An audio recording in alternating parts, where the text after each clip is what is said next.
Do you know one of the main reasons why so many people get addicted? I mean, they become dependent on something? It's because they're freeloaders. How many freeloaders do we have? These people, just because they say, if it's free, even if it's bad, I'll take it, end up getting addicted. Listen, if you see a noose, if you see a rope, don't hang yourself. If you see four people eating something disgusting, you don't have to eat it too. If you see four people sitting around smoking something, don't say, well, it's free, so I'll try it. I know so many people who, just because something was free, ended up in the cemetery. Why do you think dying is only for someone else? Why do you think ending up in the gutter is something that only happens to someone else? Why do you think, or have you ever heard people say, yeah, so and so went astray, his wife went bad, his daughter ended up like this or that? I remember back in the day, there was a place in Shiraz. Well, I'm from Shiraz myself, and Shirazis know this. The landlord, just to make a living, would set up a room, meaning he would rent out a part of his house. He would rent out his house. He would sell drugs to the dealer, I mean, to the user. He would actually give drugs to the user. He himself was an addict too. He would give drugs to the user, and if the user didn't have a place to use, it wasn't like now where someone just pops a pill. He'd give them their drugs and say, hey, if you want a spot, pay for it. So the guy would come, and inside the house, inside a room, they'd set up a hookah, and the user would pay for the spot. Now, there was a VIP room too, like a special room where someone would go and sit in the corner and use.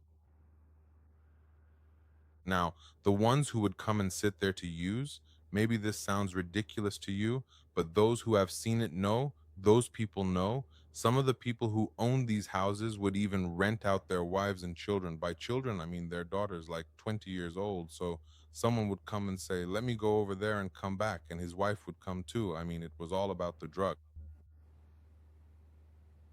They're that person. It's really like a complete and impressive package deal. So, why does this happen? Is it just because someone is addicted? Does it kill their sense of honor? He loses his manhood and just wants to make money any way he can. You know, like when they say someone gambled and in gambling he lost his wife or he gambled away his daughter. Don't think these things only happen in movies. I've seen them in real life. I've seen them with my own eyes. I had a friend, may God rest his soul. I won't mention his name, but he got involved with a woman who was 10 or 15 years older than him, and to make matters worse, she was an addict. You see, most addicts become addicted because of just two or three things. First of all, it's because they want to last longer during sex.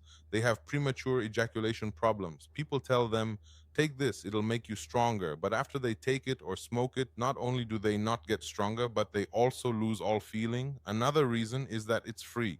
They go somewhere, sit in a gathering, and see 10 people smoking. They think, well, it's free, so why not try it? They smoke, they like it, and since it's free and enjoyable, they keep doing it. 3 or 4 times later, suddenly you realize they're hooked. As for opium addicts, what do the old timers say about opium? They say 3 days in your veins, a few days at home, and a lifetime in your ass.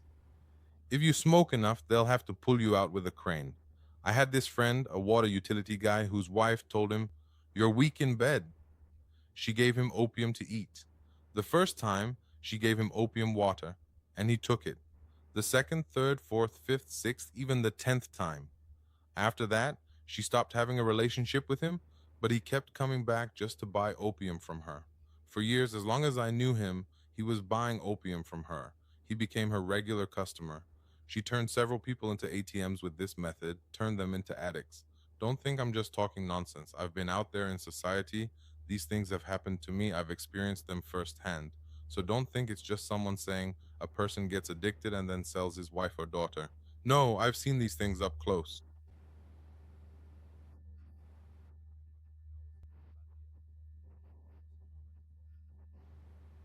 If you're doing this, don't think that just because you're using now, it will never happen to you. I hope it never does, but this is closer to you than your own jugular vein. What I'm saying might be painful, but it's the truth. Those who have been through this understand. I hope that some people who have experienced this will come forward to raise awareness. You know, the painful thing is that those who have managed to get out of this swamp now have a social standing and they're afraid to speak up. They're scared of losing their reputation, scared that their social position might collapse, scared that their family or their new family might find out, or that society will look at them differently, judge them with different eyes. So they don't come forward and talk about it. But I do because I want those few people who are suffering to know that quitting is possible.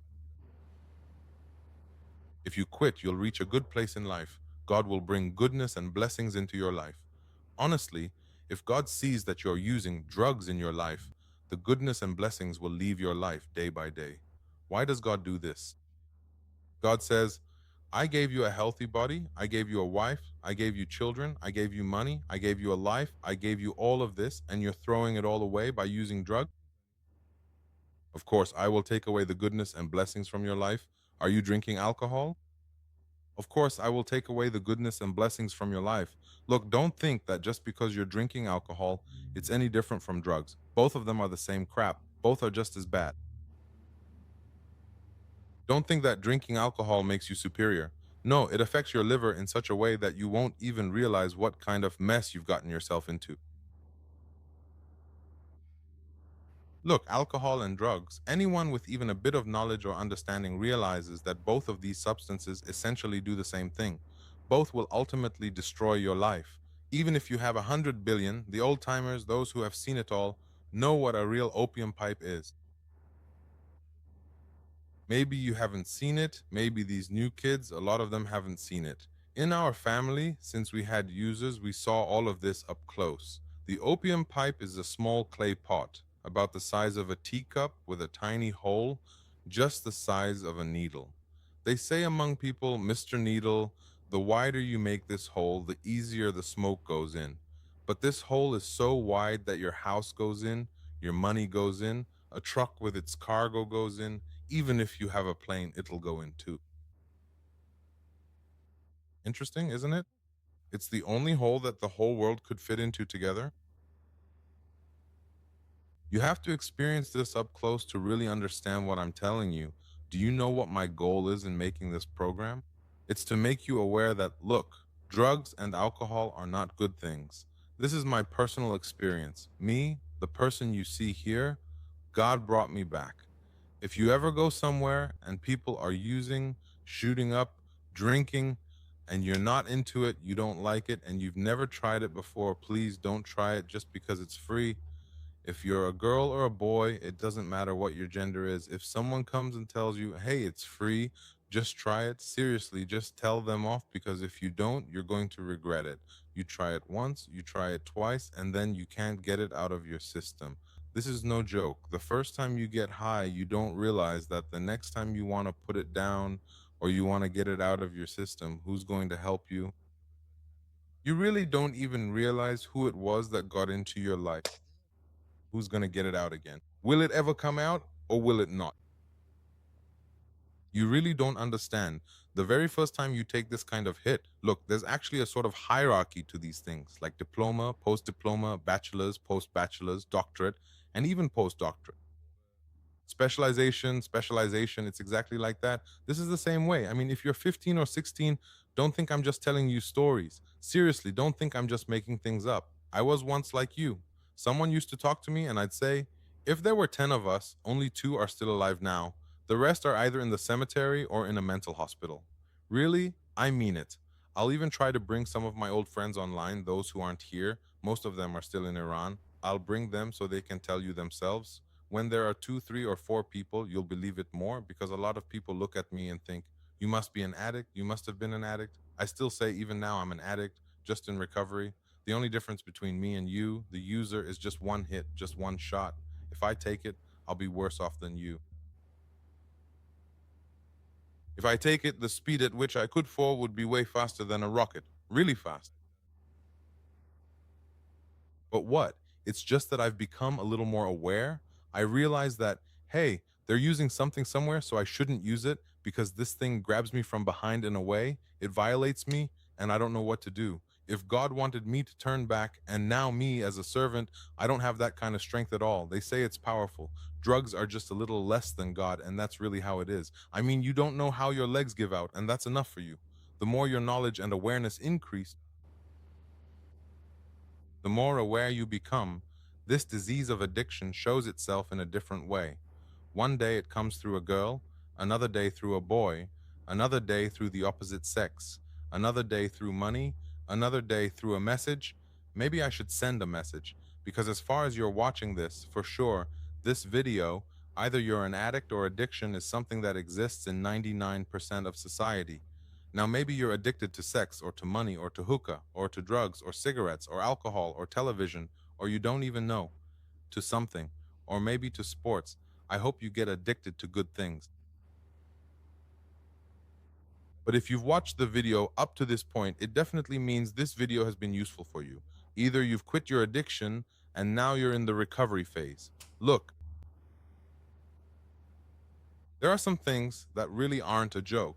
I mean, we can joke about everything in the world, but have you heard the saying that you shouldn't joke with a lion's tail? These things are no laughing matter. Don't think that just because you've been clean for 8, 9, 10, or 11 years, it's different somewhere else. No, I've known people myself, my own friends. He was clean for 11 years, had never even drunk wine in his life. Then he tried wine somewhere and now he's dead. It wasn't the wine that killed him, they put something in the wine. After that, it became a habit. Every day, wine, wine, wine. He went somewhere and suddenly he found himself in a situation where he thought, hey, drinking with them isn't so bad. He drank and that was it. Goodbye, he passed away. Now his wife and kids are left devastated in this world. So there are some things in life, certain topics and issues that you just really shouldn't joke about, no matter what. For example, if you are experiencing sexual problems, if you have difficulties with timing, or if you find yourself feeling embarrassed or ashamed in front of your wife or your girlfriend, please do not turn to drugs, methadone, or any other kind of substance as a way to escape or find refuge from your problems. Instead, what you should do is go see a qualified urologist or perhaps a psychiatrist and be honest with them. Tell them openly and directly, Doctor, I finished too quickly. Please help me last longer. Rather than trying to simply erase or ignore the problem, you should take steps to actually solve it. Don't just grab some medicine and put it in your mouth. Really, don't do it. You might be able to manage for a year or two, maybe even a little longer, but eventually that's it. And the problem will still be there. And there's something else that's very important. If you are an addict and you want to get married, or if you are a parent and you suspect or know that your child is an addict, don't just rush them into marriage thinking that it will magically fix everything. Instead, tell your child, go get clean for a few days and then we will help you find a spouse. Don't ruin another girl's life by making her part of a problem she didn't create. Let your child reach that point of desperation in their own life, that moment when they themselves decide to quit.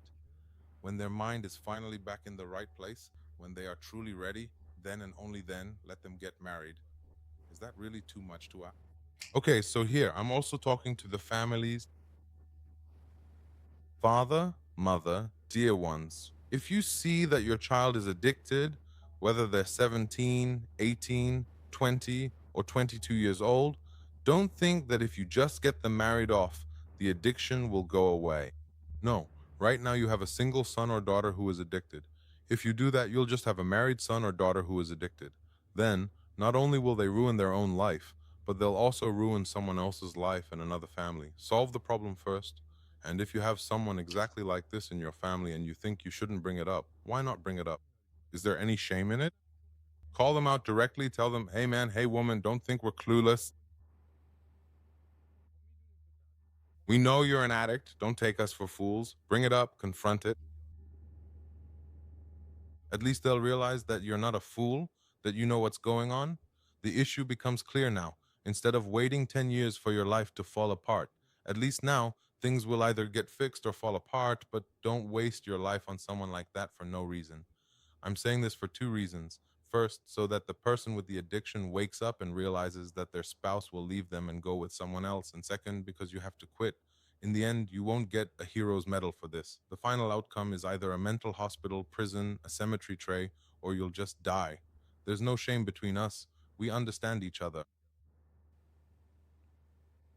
And the last thing is, you won't get a hero's medal for this. Fix yourself, get better. Look, I was just like you. Now, look, I'm starting. See, I'm in the frame, I'm in the cadre. I don't know. Now I'm in the frame. The jacket fits me just right. Do you know why that is? It's because God looked at me and I threw myself into God's embrace. I said, God, take my hand. I go to the gym and work out. I eat good food. I attend my meetings every day. I stay connected with recovery fellows. I do service. I realize that, man, besides this path, I either have to move forward or I'll fall behind. There's no middle ground. If you really think this video could help someone, and it could help to save a family or even a community, please share this video for them. There's that bell, you know, the one everyone talks about. People always say, hit the bell too, so you don't miss anything new. Subscribe if you want to, it's totally up to you. If you don't want to, honestly, I couldn't care less. It's not a big deal at all. We're making these videos not for the money or any kind of fame. We're doing this because we genuinely want to fix our society, to make things better for everyone. Because I've been someone who was stuck in this maze, lost and confused, and I know from personal experience that the person who's using isn't doing well, and their family isn't doing well either. There is a way out, and that's for us to join hands, to come together and help each other through these tough times. There's no medicine, no magic pill for quitting addiction. Only an addict can truly help another addict because they understand what it's like. That's it. End of story. Have a good day and night.